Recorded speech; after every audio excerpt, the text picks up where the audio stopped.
Eu quero trazer uma palavra hoje a respeito do amor de Deus em Cristo Jesus, que nos faz mais que vencedores. Deus em Cristo Jesus, de derrotados, de uma derrota flagrante, de uma derrota realmente que nós não tínhamos como nos sair dela. Jesus mudou totalmente a nossa vida, mudou totalmente a nossa condição, e nele, em Cristo Jesus, nós somos mais que vencedores. Amém, irmãos? Amém? Esse amém de vocês aí está meio abafado. Amém. Vamos abrir a Bíblia em Romanos capítulo 8, versículo 31. Romanos 8, 31. Eu quero compartilhar essa palavra que diz assim: que diremos, pois, à vista destas coisas? Se Deus é por nós, quem será contra nós? Aquele que não poupou o seu próprio filho, antes por todos nós o entregou, porventura não nos dará graciosamente com ele todas as coisas? Não é quase todas as coisas, é todas as coisas. Quem intentará acusação contra os eleitos de Deus?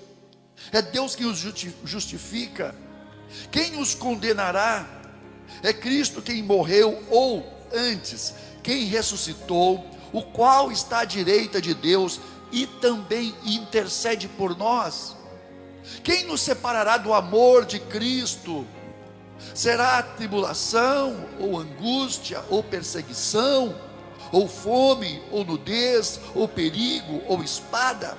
Como está escrito: por amor de ti somos entregues à morte o dia todo, fomos considerados como ovelhas para o matadouro.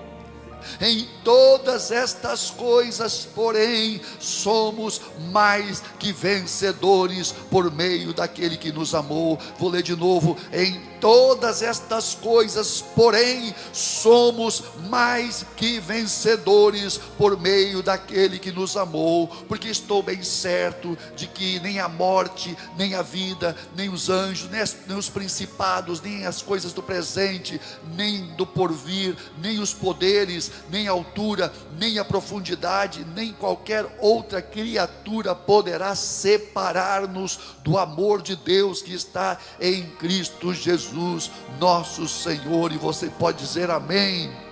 Obrigado, Senhor, pela tua palavra. Muito obrigado, Senhor, pela tua palavra que é poderosa, a palavra, Senhor, que é tão gloriosa a respeito do teu plano, da vitória completa, plena, perfeita que nós recebemos em ti, Senhor. Essa vitória que com certeza dia a dia está se manifestando em nós e vai ter cumprimento pleno, Senhor, quando chegarmos no reino eterno de nosso Senhor e Salvador Jesus Cristo. Nós te louvamos. Agora vem, Espírito Santo, toma domínio desse ambiente, toma domínio de cada pessoa nesse ambiente, toma domínio de cada pessoa que nos acompanha também, Pai, pelo Facebook. Nós abençoamos agora, declaramos o teu poder, Pai, o poder da vitória, a vitória que nós temos em Cristo Jesus, em nome de Jesus. Amém e amém. Irmãos, o apóstolo Paulo, ele sintetiza esse capítulo 8 de Romanos em um só versículo, que diz: em todas estas coisas, porém, somos mais que vencedores. Nós não somos vencedores, irmãos, nós somos mais que vencedores, por meio daquele que nos amou. Mais que vencedor significa ter uma vitória esmagadora. É aquele que entra numa luta não sabendo se vai ou não vencer, é aquele que entra numa luta sabendo de antemão que ele vai vencer. O cristão é esse, irmãos, é aquele que entra numa luta, e não importa qual a luta que você esteja enfrentando, não importa qual seja o inimigo, você com certeza sabe que em Cristo Jesus você vai ter vitória sobre aquela situação. Amém, irmãos? Amém? Então nós temos uma vitória esmagadora por causa do pecado, irmão. Tudo estava contra o homem, contra nós. éramos escravos do pecado e consequentemente escravo do diabo. Nós éramos condenados à morte, porque o salário do pecado é a morte. Estava fraco, fragilizado. Por quê? Porque estávamos impossibilitados de cumprir a lei. Irmãos, a queda do homem ao pecado foi trágica. Foi trágica, irmãos. Por quê? Porque o homem não só caiu em pecado, mas ele se tornou um escravo do pecado. O pecado, a partir do momento em que o homem caiu e pecou, o homem não só cometeu um ato, o homem se tornou escravo de uma natureza que a partir de então o dominaria e faria dele então um ser totalmente impossibilitado, totalmente incapaz. O homem ainda no pecado é uma pessoa que está fraca, não tem realmente capacitação para vencer muitas coisas, ele vai até um certo ponto e não consegue mais. Mas aquele que está em Cristo Jesus, ele vai sempre. Por quê? Porque a nova vida em Cristo Jesus nos dá poder para vencer todas as coisas.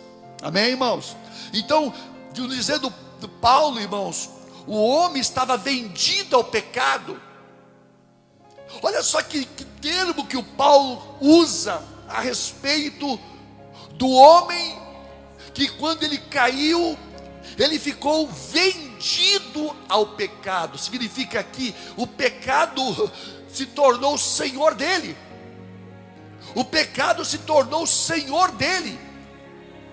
E a partir de então, o apóstolo Paulo, ele usa muitos termos na Bíblia, quando ele fala que o pecado, ele reina no homem. O pecado, ele habita no homem. Já não sou eu quem faço, mas o pecado que habita em mim. Então o pecado, de certa forma, tornou o homem totalmente debilitado e um escravo das suas ações. Como diz lá em Romanos 7,14, a lei então é boa, e a dificuldade não está com a lei, e sim comigo, porque eu estou vendido à escravidão, com o pecado como meu dono. Olha só, irmãos, eu estou vendido à escravidão, com o pecado como meu dono. Então o homem, ele não só caiu em pecado, mas caiu também ao poder do pecado. O pecado se tornou dono dele. Então o homem,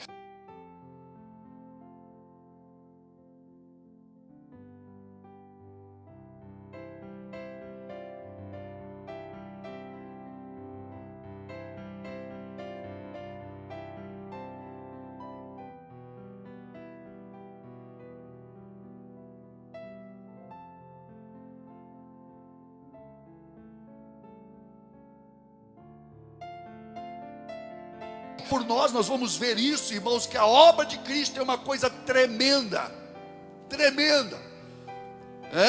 Então, mais que vencedores significa que o Senhor, com sua morte, nos tirou de uma condição de morte para uma condição de vida completa. Ele nos tirou de uma condição de escravo para uma condição de Senhor, mas não só Senhor do pecado, meu irmão. Ele nos tornou Senhor de todas as coisas, porque nós somos co-herdeiros com Cristo Jesus, irmãos. Somos filhos de Deus, de escravos do pecado. Deus não só nos comprou com o sangue do seu próprio Filho e nos tornou filhos amados, herdeiros, e tendo esse poder da vida dele em nós. Irmãos, é coisa tremenda o que Deus fez por nós, coisa tremenda.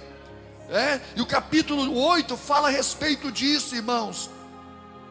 É uma carta magna da liberdade que nós recebemos em Cristo. O apóstolo Paulo, irmãos, cada versículo desse capítulo 8 de Romanos é algo tremendo que nós podemos, sabe, ficar ali debruçado em cima e olhando e, sabe, recebendo, para conhecer essas riquezas insondáveis da graça de Deus que nos alcançou. Essa riqueza, meu, te alcançou, ainda que você não conheça as verdades que estão incluídas nessa salvação plena de Deus, mas Deus faz ela chegar a nós. Eu te abençoo em nome de Jesus. Amém, irmãos?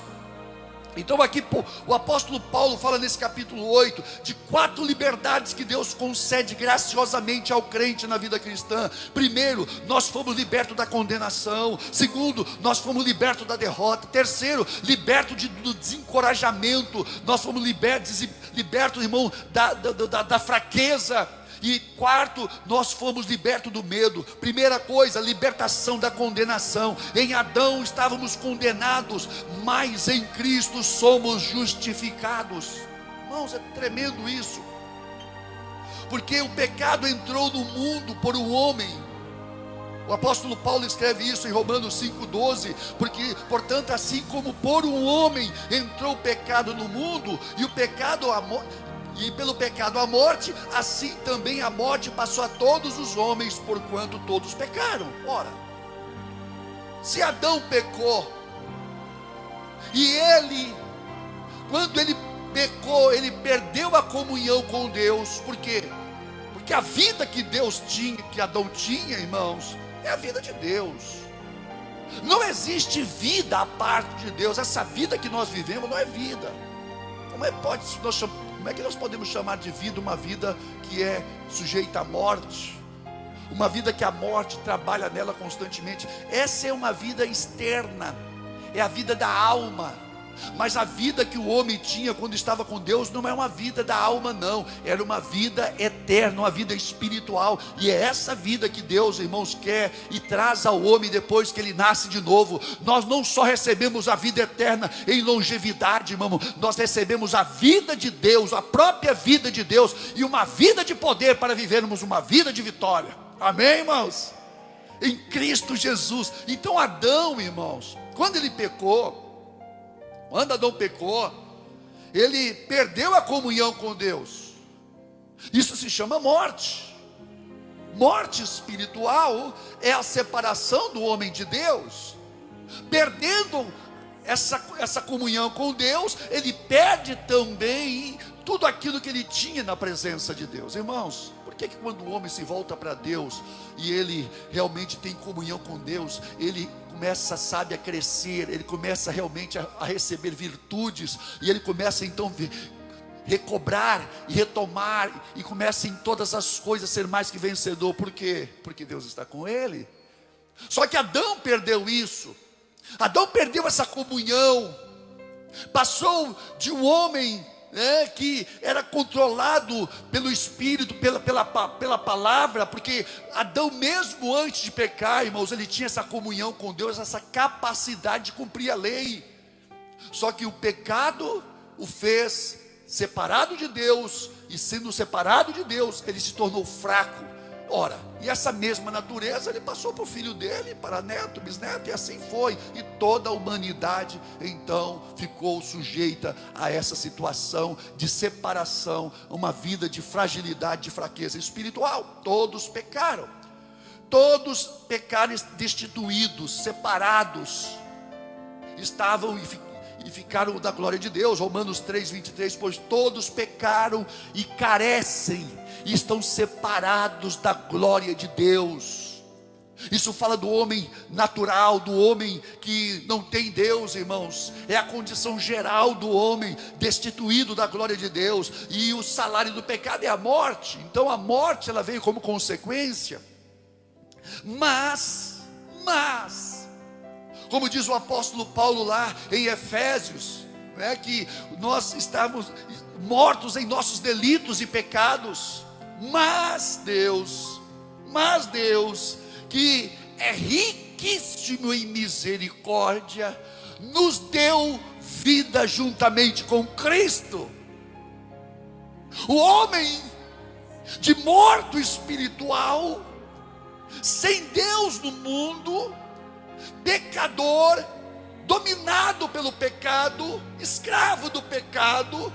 Então Jesus, o que Jesus faz, irmãos? Cristo levou sobre si, Ele mesmo, irmãos, o homem não poderia fazer essa obra por si mesmo. Por quê? Porque o homem, ele era um pecador, e o pecador não tinha como oferecer sacrifício agradável a Deus por si mesmo. Ele não podia interceder por si mesmo. Por isso que Jesus vem, nascido de Maria, pelo poder do Espírito Santo. Ele entra na terra, na humanidade, não pela descendência de Adão, mas gerado pelo poder do Espírito Santo. Então esse novo homem que Deus envia é o novo homem que veio para trazer salvação e uma nova vida para nós. Amém, irmãos? Glória seja dada ao Senhor. Glória a Deus por esse plano tão glorioso de salvação. Então Ele morreu a nossa morte. A morte de Jesus não foi somente a morte dele, foi a nossa. Por quê? Porque Ele morreu em meu lugar, Ele morreu em teu lugar. Ele suportou em seu corpo o nosso castigo. O castigo que nos traz a paz estava sobre Ele. Significa que Deus descarregou, Ele bebeu sozinho o cálice da ira de Deus, que nós teríamos que beber, e que vão beber aqueles que não recebem a Cristo como Salvador. O cálice da ira de Deus. Por isso que o apóstolo Paulo fala que éramos filhos da desobediência, filhos da ira. Filhos da ira, irmãos, são aqueles que não se sujeitam, não se submete, não se escondem em Cristo, não deixam Cristo realmente justificar a vida dele, não entrega a sua vida a Cristo. Então Jesus, Ele tomou o cálice, Ele bebeu sozinho o cálice da ira de Deus. Deus descarregou sobre Ele a ira que era para ser descarregado sobre o pecador. Então Deus, Ele toma sobre si mesmo, irmãos, que coisa tremenda isso. Deus toma sobre si mesmo a ira, Ele mesmo descarregou a ira dele mesmo. Como é que pode ser isso? Deus descarregou a ira dele em si mesmo, no seu próprio filho. Filho, eu vou descarregar a ira que eu tinha a cobrança do pecado que eu tinha que cobrar do homem, eu vou descarregar em você. Isso aqui, faça. Tremendo isso, irmãos. Por isso que assim como Deus descarregou a ira dele no seu filho para perdoar os pecados do homem, Ele também vai descarregar a ira sobre aqueles que não aceitaram a salvação, a verdade da salvação, com amor para serem salvos. Isso é sério, irmãos. Isso é sério. Deus, Ele tem o direito. Por quê? Porque Ele perdoou a todos. O homem não vai ser condenado um dia, quem for condenado porque ele peca. Não, Deus não vai mais condenar o homem porque ele peca. Deus vai condenar o homem porque ele não recebeu e não aceitou o seu perdão, e não mudou de vida, e não deixou Deus entrar nele para fazer dele uma nova criatura em Cristo Jesus. Isso é sério. Isso é muito sério. Então, Ele satisfez tudo aquilo que a lei cobrava, e em nosso lugar, e nos justificou diante do trono de Deus. Romanos 8,3 diz assim, uma linguagem da Bíblia Viva, tá? Eu vou ler na Bíblia Viva, porque é uma linguagem muito mais explicativa. Não estamos salvos, olha só, não estamos salvos das garras do pecado só pelo fato de conhecermos a lei de Deus. Olha, não é quem conhece a lei de Deus que é salvo, irmão. Não, o conhecimento da lei de Deus não traz salvação. O conhecimento da lei de Deus traz convicção de pecado, porque a lei é a luz que coloca e evidencia as transgressões do homem. Então, não é por conhecermos a lei que nós somos salvos das garras do pecado, pois não podemos guardá-la, podemos guardar a lei e não as guardamos, mas Deus pôs em ação um plano diferente, a fim de nos salvar. Olha só que coisa linda, irmãos. Então nós não tínhamos como cumprir a lei. Por quê? Porque nós estávamos vendidos ao pecado, nós não tínhamos força, a nossa natureza pecaminosa não nos deixava realmente cumprir. Queríamos, mas não podíamos, queríamos, mas não conseguíamos cumprir a lei. Então Deus faz um plano diferente a fim de nos salvar. Enviou o seu próprio Filho em um corpo humano como o nosso,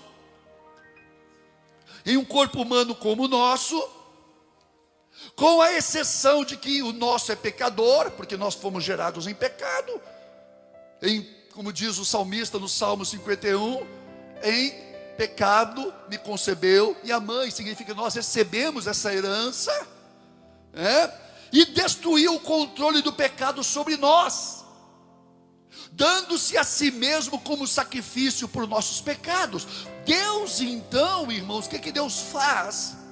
Deus, Ele mesmo vem, toma os nossos pecados sobre si, cumpre toda a lei, Ele faz tudo isso por nós, porque Jesus é o homem representativo que Deus envia como o representante da humanidade. Deus está falando: eu vou levantar um que vai cumprir a minha vontade, e Ele vai fazer não só isso por mim, para mim, mas vai fazer também pelo pecador. Isso que é a justificação, irmãos. A obra de Cristo não foi por Ele, Ele se santificou por nós. Jesus fala isso lá em João capítulo 17: Pai, por eles eu me santifico, para que eles sejam santificados. Amém, irmãos? Vamos aplaudir a Cristo, irmão, por esta obra gloriosa. Eu me santifico a mim mesmo, para que eles sejam santificados.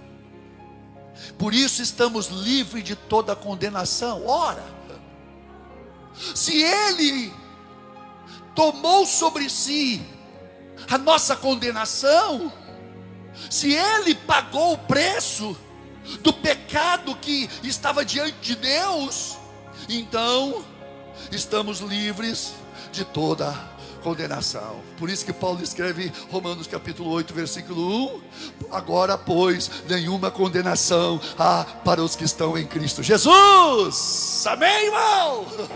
Oh, glória! Não existe mais condenação. Por quê? Porque Ele foi condenado no nosso lugar. Mas a palavra diz que Ele morreu para perdão dos nossos pecados, e ressuscitou para nossa justificação. Amém, irmãos? Quando Ele se levantou da morte, Ele estava dizendo: eu venci. E vocês que estavam presos ao pecado, dominados pelo pecado, condenados à morte, a uma morte eterna, vocês agora estão livres, porque não há condenação mais para vocês. Eu paguei a condenação, eu paguei o preço que vocês teriam que pagar. Amém ou não amém? Isso é coisa linda, irmãos. O Evangelho é a coisa mais linda que tem. Por isso estamos livres de toda condenação. Ele pagou a nossa dívida, Ele nos absolveu de toda culpa, Ele nos justificou. Sabe o que é justificar, irmãos? Justificar não é só perdoar pecado. Justificar não é perdoar somente o pecado. Justificar é fazer com que você seja justo de uma condição negativa que nós tínhamos com Deus e diante de Deus. Agora nós somos justificados. Significa que Deus nos aceita como justos. Por quê? Porque Jesus, Ele nos vestiu com sua justiça. Amém? Oh, glória! Por isso estamos, como diz o apóstolo Paulo, Colossenses capítulo 2, versículo 14. Colossenses 2,14 diz assim: tendo cancelado o escrito de dívida que era contra nós e que constava de ordenanças, o qual era prejudicial, nos era prejudicial, removeu inteiramente, encravando na cruz. Sabe o que significa isso, irmãos? Naquela época, quando uma pessoa ia preso ou ia presa, né, na porta do cárcere, eles colocavam o escrito de dívida. A pessoa, esse homem, essa mulher está aqui por causa disso, e enumerava então os pecados, as condenações, os crimes que a pessoa tinha cometido. Então nós também estávamos presos em nossos delitos, em nossos pecados, em nossos atos, irmão. Por isso é que você tem que saber que você peca, sim, você peca, mas a palavra diz que nós temos um advogado diante do Pai, que é Cristo Jesus, que é o nosso advogado, o Jesus Cristo justo. Então o que acontece? A palavra diz que o apóstolo Paulo está falando aqui que Jesus foi lá na porta da nossa prisão. O que ele fez? Ele foi lá, pegou aquele escrito de dívida. Irmãos, Paulo escreveu isso quando ele estava onde? Quando ele estava na prisão. Paulo ele escrevia tudo no contexto que ele estava vivendo. Paulo, as cartas de prisão são 4: Romanos, Efésios, Filipenses, Colossenses e Filemão. Efésios, Filipenses, Colossenses e Filemão são as 4 cartas de prisão que o Paulo escreveu na prisão. Então Paulo está escrevendo aqui o seguinte: ele estava preso, mas ele falava assim: eu estou preso, mas eu estou solto, absolvido, porque não existe condenação para mim. O que Jesus fez, irmãos? Ele pegou o escrito de dívida que era contra nós, pegou aquele escrito de dívida e foi lá na cruz e encravou ele na cruz. Está pago. Os meus e os teus pecados estão pagos. Amém, irmãos? Os nossos pecados estão cravados, foram cravados na cruz, perdoados. Que coisa tremenda isso! Que graça, que amor! Por quê? Para que ele nos perdoou? Ele poderia ter deixado, irmãos, o homem se perder. Ele poderia ter deixado e o homem não teria outro fim se Jesus não viesse e não fizesse isso. Mas Deus fez, nos amou de tal maneira que se entregou por nós, nos dando a sua vida. Agora deixa eu perguntar para vocês: que direito eu tenho, eu ou você, de viver uma vida para você ou para nós? Que direito, irmãos? Como assim? Como é que eu vou viver uma vida para mim, se Deus comprou a minha vida e a minha vida pertence a Ele? Eu tenho que viver para a glória dEle. Se eu tenho gratidão, se eu tenho um pingo de gratidão no meu coração, se eu tenho um pingo, é um pingo mesmo, se eu tenho um pingo de gratidão no meu coração, eu não vou fazer outra coisa. Eu vou viver para Ele. Eu vou viver por aquele que me amou, se entregou por mim. Irmãos, falei isso ontem no rádio, ontem à noite, que o cristão, o homem que tem um encontro com Deus e conhece o Cristo crucificado e sentiu realmente os seus pecados crucificados em Cristo Jesus, ele não vai viver mais para si, não. E não vai viver mais em pecado, não, irmãos. Ele vai viver para santificação. Por quê? Porque como ele vai viver ainda para aquilo que Deus o libertou e o salvou? O homem ou a mulher, eu não digo nem crente, que é salvo e continua em pecado, eu não creio que ele tenha se encontrado com Deus. Eu não creio. Eu não posso acreditar, irmãos, que uma pessoa que foi perdoado por Deus, que se encontrou com Deus e reconheceu realmente que Cristo morreu pelos seus pecados, ela continua vivendo em pecado. Então essa pessoa realmente, o lugar dela não é no céu.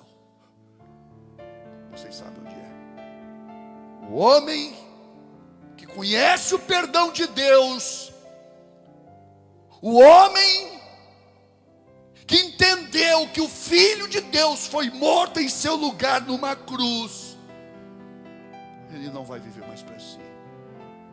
Ele vai ser inundado de um amor. Por teu amor eu viverei, de seu amor eu cantarei. Irmãos, é um amor. Eu quero viver por esse amor. Eu quero conhecer mais esse amor. O apóstolo Paulo, ele disse que considerava tudo como esterco para que ele pudesse conhecer a Cristo, para que ele pudesse cada vez mais conhecer esse Deus amoroso, gracioso, poderoso. Então, irmãos, o apóstolo Paulo, ele escreve isso. E Jesus, com o seu próprio sangue, ele entrou no Santo dos Santos. Preste bem atenção nisso. Havia lá no Antigo Testamento, o tabernáculo, onde tinha os compartimentos, o átrio exterior, o lugar santo e o Santo dos Santos. O Santo dos Santos era a parte mais interior do tabernáculo, é onde o sacerdote entrava uma só vez por ano, não sem sangue, mas ele primeiro, sacrificava um animal por si mesmo, e depois então ele pegava sangue, né, e ia lá no Santo dos Santos para oferecer sacrifício em favor do povo, para perdão dos pecados do povo. E Deus estava falando que sem sangue não há remissão, para que houvesse perdão de pecados precisava haver derramamento de sangue, mas aí precisava ser um cordeiro. Por que Deus fala que tinha que ser um cordeiro? Um cordeiro sem mancha, sem mácula. Então aquele animal, sabe, não poderia ser sangue humano, porque o sangue humano é contaminado, tem pecado. Até o nosso sangue não prestava, irmãos. Nem o nosso sangue não prestava. Mas tinha que ser o sangue de um cordeirinho, um animalzinho manso, e um animal manso. Então, aquele sangue daquele cordeiro era aspergido no propiciatório, em cima da arca do concerto havia o propiciatório, onde ali estavam os querubins, e ali então se aspergia o sangue, ali aquilo simbolizava a presença de Deus.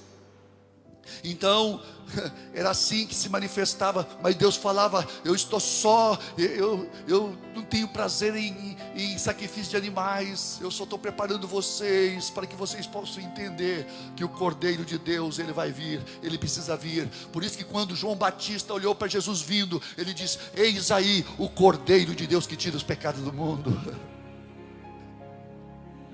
Jesus veio como Cordeiro de Deus. Que coisa linda, que história linda, irmãos. Por isso que quando Paulo escreveu, somos feitura dele, essa palavra feitura no grego, original grego, significa poema. Nós somos um poema escrito por Deus. É a mais linda história de amor, irmãos. O Criador morrendo pela criatura. O Todo-Poderoso morrendo por um ser como nós, mas preciosos para Ele. Se Ele nos morreu, se Ele morreu por nós, é porque Ele nos ama. E se Ele nos ama até o ponto de entregar sua vida por nós, então significa que nós somos preciosos. Você é precioso, você é preciosa. Para Deus você custou o preço mais caro, que foi o sangue do próprio Filho dele. Amém, irmãos? E olha só o que o escritor aos Hebreus escreve em Hebreus capítulo 9, versículo 12. Quando Cristo veio e entrou uma vez por todas no lugar santíssimo, Ele não levou consigo sangue de bodes ou de bezerros para oferecer como sacrifício. Pelo contrário, Ele ofereceu o seu próprio sangue e conseguiu para nós eterna redenção. O que significa isso?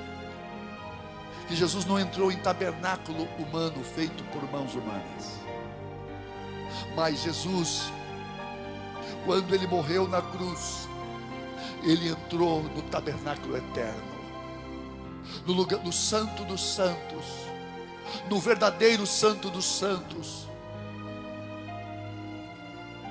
Eu creio, irmãos, que quando Jesus voltou para o Pai, vitorioso, com seu sangue, com o seu próprio sangue, as suas mãos ensanguentadas, Ele chegou. Está aqui, Pai, o preço está pago. O preço dos pecados deles está pago. O Pai olhou para o sangue, viu que aquilo era muito bom. Por isso que Ele pode derramar salvação sobre nós. Por isso que Ele derramou. Então, quando você peca, e o apóstolo João diz: filhinhos, eu escrevo para que vocês não pequem. Não pequem, porque nós temos uma natureza santa que nos leva a ser santificados e consagrados dia após dia. Ele escreve o seguinte: filhinhos, eu vos escrevo que vocês não pequem, mas se vocês pecarem, nós temos um advogado junto ao Pai, Jesus Cristo, o justo. Quando nós pecamos, eu creio que isso não acontece, porque Deus não se esquece. Mas vamos dizer que eu peco, né? Eu peque, e quando Deus pega e sabe, isso não acontece. Não acontece, isso é uma analogia muito pobre. Mas vamos dizer que eu peco e de repente Deus, o Senhor fala: Pai, está aqui o preço, Ele está perdoado. Isso apaziguou o homem, Deus com o homem. Por isso que a palavra diz: justificados pois pela fé. Vamos nos pôr de pé. Nós temos paz com Deus, por intermédio de nosso Senhor Jesus Cristo. Por isso que o apóstolo Paulo escreve: em todas as coisas somos mais que vencedores, por meio daquele que nos amou. E ele escreve mais: que diremos, pois, à vista destas coisas? Se Deus é por nós, quem será contra nós? Aquele que não poupou o seu próprio filho, antes por todos nós o entregou, como não nos dará graciosamente com Ele todas as coisas? Todas as coisas. Como não nos dará? Feche teus olhos. Nós te adoramos, Senhor. Te adoramos. Diante de Ti, a única coisa que podemos fazer é nos prostrar, é nos dobrar, é Te adorar, é Te adorar, é Te adorar, é dar a Ti a nossa gratidão, o nosso amor. Cordeiro Santo que morreu por nós naquela cruz. Obrigado, Senhor. Nós queremos, Senhor, nesta noite te render, Senhor, a nossa vida, o nosso louvor, a nossa vida. Adore a presença dele. Sim,